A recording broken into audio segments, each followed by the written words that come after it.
Salut, je m'appelle Viviane et je déteste ma sœur. Oui, je sais. Vous vous dites sûrement que je ne le pense pas vraiment, mais je la déteste vraiment. Ma sœur Léna a 1 an de plus que moi. Quand on était petite, on n'était pas proches du tout. C'est comme si elle m'en voulait d'être née et d'avoir accaparé l'attention. Elle était toujours autoritaire avec moi, me faisait tomber quand ma mère ne regardait pas, et elle volait mes affaires. Maintenant que nous sommes ados, elle fait encore tout ça, et même plus. C'est vraiment une personne horrible. Ce qui n'arrange rien, c'est que je suis plutôt populaire, et que j'ai beaucoup plus d'amis qu'elle. C'est dur de vivre avec Léna. Alors pour mieux gérer mes problèmes, je tiens un journal intime où j'écris tout ce que je pense et ressens. Je trouve que ça m'aide beaucoup à surmonter ce qui se passe. J'ai toujours su que si mon journal atterrissait dans les mains de Léna, ça me causerait beaucoup de tort. Alors je le cachais sous une planche de parquet sous mon lit. Léna n'avait aucune idée de cette cachette secrète. Du moins, c'est ce que je croyais. Puis un jour, je suis rentrée d'une soirée pyjama chez mon amie Cathy, et j'ai vu que la planche de parquet avait été enlevée. Et mon journal intime avait disparu. J'ai eu tellement peur que j'ai failli vomir. C'était mauvais signe. Très mauvais signe. J'ai fouillé ma chambre au cas où j'aurais par hasard oublié de le ranger, même si je savais que c'était suspect car j'étais très prudente avec ce journal. Puis Léna est venue à l'entrée de ma chambre et m'a dit « Est-ce que tu cherches quelque chose ?» À ma grande horreur, elle avait mon journal intime dans les mains. J'aime penser que je suis quelqu'un de bien, mais j'ai fait de mauvaises choses dont je ne suis pas fière. J'ai appris de mes erreurs et je fais de mon mieux pour être quelqu'un de meilleur. Mais j'ai écrit toutes les mauvaises choses que j'ai faites dans ce journal et maintenant ma sœur diabolique est au courant de tout. Elle l'a ouvert et a commencé à lire à voix haute le passage où je raconte la fois où j'avais trop bu à une soirée et où j'ai bêtement embrassé le petit copain de Cathy. J'ai essayé d'expliquer à Léna que ça datait d'il y a plusieurs mois et que c'était une énorme erreur. Mais elle me fit un sourire narquois.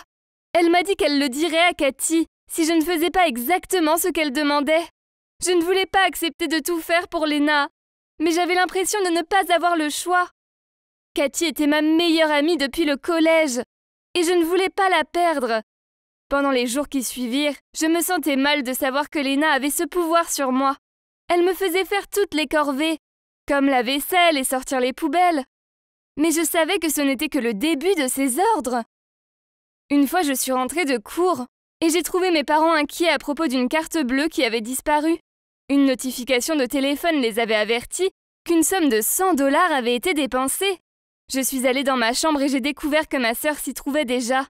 Elle m'a donné la carte de mes parents, en me disant d'aller leur rendre, en disant que c'était moi qui l'avais volée. J'ai dit non, mais elle a sorti mon journal intime en souriant. Je n'avais pas le choix. J'ai dit à mes parents que c'est parce qu'il y avait une jolie robe que je voulais absolument. Ma mère avait l'air choquée. Elle n'arrêtait pas de me demander si c'était vrai, car j'avais toujours été une enfant sage. Elle a soupiré et m'a pardonné, puisque j'avais eu le courage d'avouer ma faute. Mais elle avait aussi l'air très déçue de moi.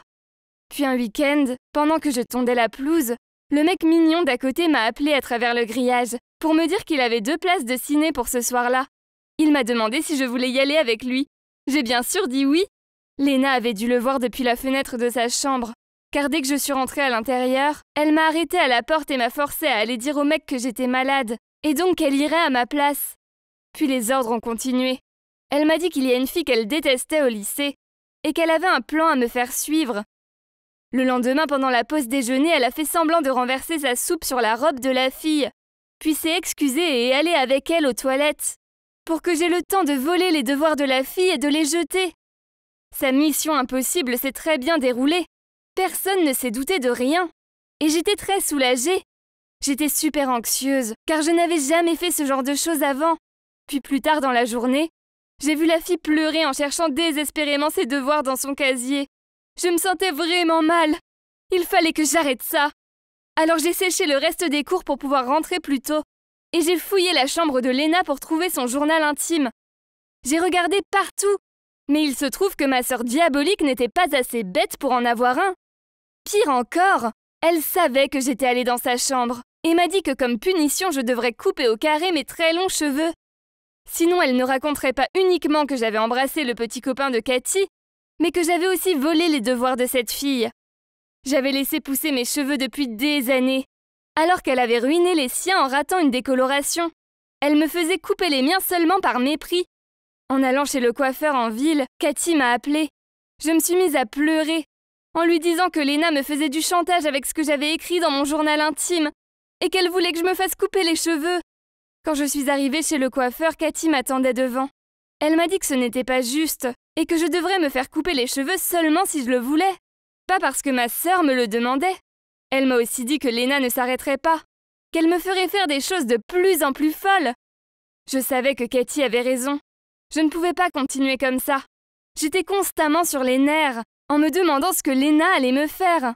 Je suis rentrée à la maison et Léna était dans ma chambre. Elle portait mon pull préféré et mangeait un paquet de chips sur mon lit en faisant exprès de mettre des miettes partout. C'en était trop. Je me suis mise très en colère, en lui disant que je ne suivrais plus ses ordres et que j'assumerais ce que j'ai fait et que je ne serais plus sa marionnette. Elle n'avait à présent plus aucun pouvoir sur moi. Je sais qu'il faut que j'avoue ce que j'ai fait aux gens que j'ai blessés avant que Léna aille les voir. J'ai peur qu'ils me détestent. Et l'idée de perdre leur amitié est terrible et m'effraie beaucoup. Mais c'est la chose à faire. Je dois d'abord aller voir Cathy et lui dire ce que j'ai fait. Ça me rend si nerveuse. J'espère vraiment qu'elle me pardonnera.